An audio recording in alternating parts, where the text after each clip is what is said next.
In His Word 7월 9일 화요일입니다. 오늘 우리에게 주시는 하나님의 말씀은 신약성경 골로새서 3장 12절에서 14절까지의 말씀입니다. 신약성경 골로새서 3장 12절에서 14절까지의 말씀을 제가 봉독합니다. 그러므로 너희는 하나님이 택하사 거룩하고 사랑받는 자처럼 긍휼과 자비와 겸손과 온유와 오래 참음을 옷 입고 누가 누구에게 불만이 있거든 서로 용납하여 피차 용서하되 주께서 너희를 용서하신 것 같이 너희도 그리하고 이 모든 것 위에 사랑을 더하라. 이는 온전하게 매는 띠니라. 아멘. 오늘 말씀은 이 모든 것 위에 사랑을 더하라 라는 말씀의 제목을 가지고 하나님께 주신 말씀의 은혜를 여러분들과 함께 나눕니다. 여러분, 오늘은 우리 골로새서 3장 나머지 부분의 내용을 다루게 됩니다. 오늘 말씀에서 바울은 이렇게 시작합니다. 12절 말씀을 보시면 너희는 하나님이 택하사 거룩하고 사랑받는 자라고 말하고 있죠. 이 말씀은 당시 골로새 교인들 뿐만 아니라 오늘 우리에게도 똑같이 적용이 됩니다. 하나님이 택한 사람은 거룩하고 거룩하죠. 그러니까 거룩하다는 말은 뭐예요? 거룩하다는 구별되어 있고 구분되어 있다는 겁니다. 그러니까 세상과는 몸과는 좀 다른 무언가가 있다는 것을 뜻하고 있죠. 그러니까 이전의 삶의 방식, 예수님을 믿기 전의 삶의 방식과 예수님을 믿고 난 후 새로운 삶의 방식을 추구하라. 그러니까 이전 것은 버리고 새로운 삶의 방식을 추구하라라고 지금 바울은 말하고 있는 거예요. 그래서 12절 시작이 그러므로 너희는 이라고 시작합니다. 그러니까 그러므로 너희 이렇게 살아라 라고 말하고 있어요.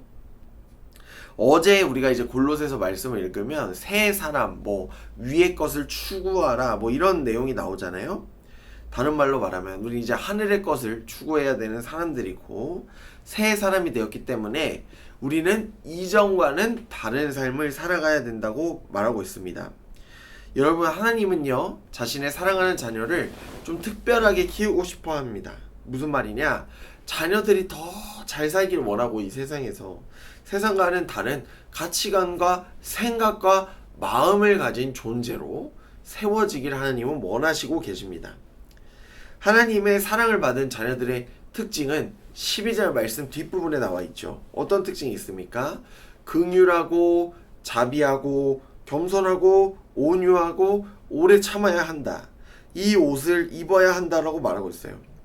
여러분, 우리는 제가 계속해서 말씀드립니다만 우리는 긍휼한 마음을 가져야 돼요. 남들을 볼 때. 다른 말로 말하면 냉혈한 태도와 마음을 가지면 안 되고 자비로운 마음을 가져야 됩니다. 또한 겸손한 마음을 가져야 돼요. 왜 겸손해야 되냐? 예수님이 겸손하셨기 때문이에요. 예수님은 하나님의 아들이시면서 왕이셨지만 항상 겸손한 모습으로 이 세상에서 살아가셨습니다. 이 땅 가운데 오셨죠. 또한 우리는 온유한 사람들이 되어야 합니다. 여러분, 온유한 사람들은 뭐예요? 이웃에 대해서 부드러운 마음을 갖고 있는 거죠. 타인에 대한 부드러운 마음을 가져야 되는 거예요. 내 마음과 모습대로 그렇게 살면 안 되는 거죠. 여러분, 무슨 말이냐? 내 마음에 다른 사람이 마음에 들지 않아요. 왜 내 마음에 맞지 않지? 해서 무작정 화내고 공격적인 모습을 가지면 안 되고 여러분들 스스로를 먼저 돌아보시기 바랍니다. 이 바울은 이런 것들을 골로새 교인들에게 강조함과 동시에 오늘 우리에게도 너희가 새 사람의 옷을 입은 사람의 모습대로 살아야 되지 않겠냐라고 말하고 있는 거예요. 여러분, 저와 여러분이 긍휼함을 가진 사람, 자비한 사람, 온유와 겸손한 사람, 인내의 사람들이 될 수 있기를 바랍니다. 여러분, 우리가 이렇게 바울이 말한 대로 행동하지 않으면 누가 이렇게 행동할 수 있겠어요?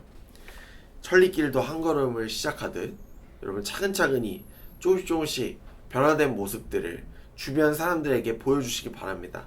그것이 말하는 오늘 바울이 말하는 그리스도인의 모습이에요.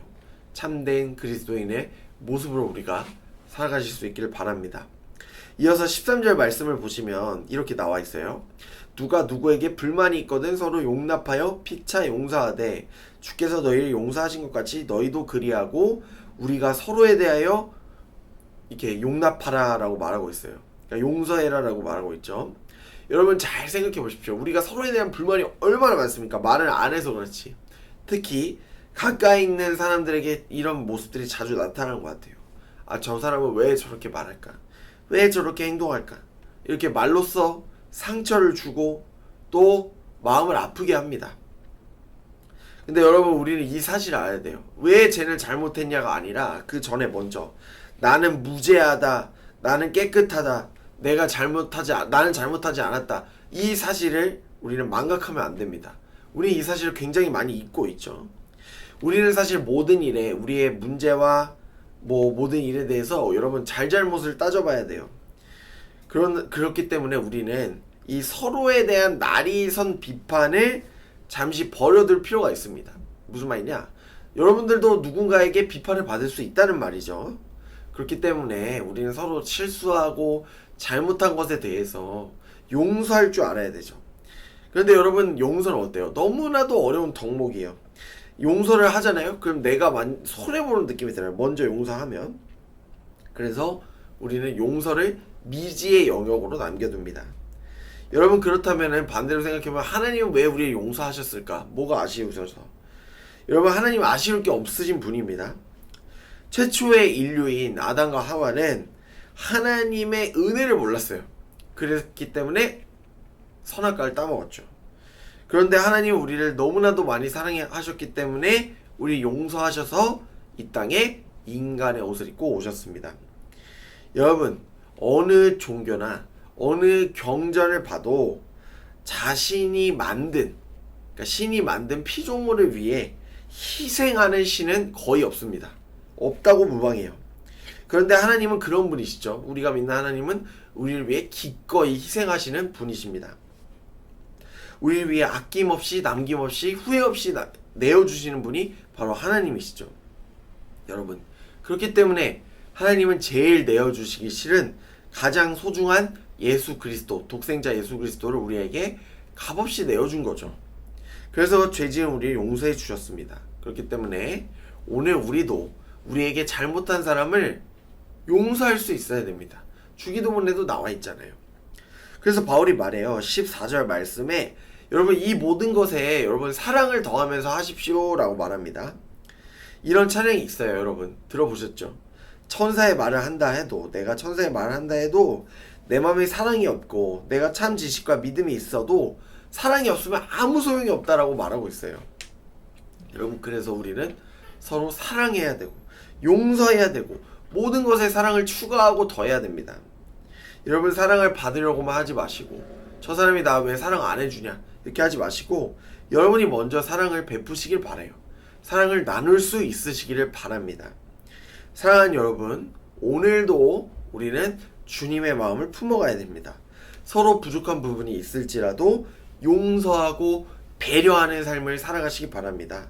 삶의 모든 자리에서 내가 만나는 모든 사람들에게 하나님의 사랑을 전하는 마음 넓은 사랑하는 예능 청년들이 되실 수 있기를 주님의 이름으로 간절히 축복합니다. 이 시간 말씀을 기억하시면서 함께 기도합니다. 사랑의 하나님, 오늘도 우리에게 부족한 부분을 품어주시고 우리의 죄를 용서해 주시니 감사합니다. 이제 하나님의 한량없는 은혜와 사랑을 입은 사람들로서 다른 사람의 연약함을 품고 사랑하며 살아가는 믿음의 사람들, 예능 청년들 되게 하여 주옵소서. 늘 우리 안에 사랑이 넘치기를 원합니다. 성령님, 우리의 몸과 마음, 우리의 생각을 주님의 생각으로 바꿔주시고 날마다 채워주시옵소서. 날마다 주님께 감사를 올려드리며 이 모든 말씀 우리를 사랑하시는 예수님의 이름으로 간절히 기도하옵나이다. 아멘.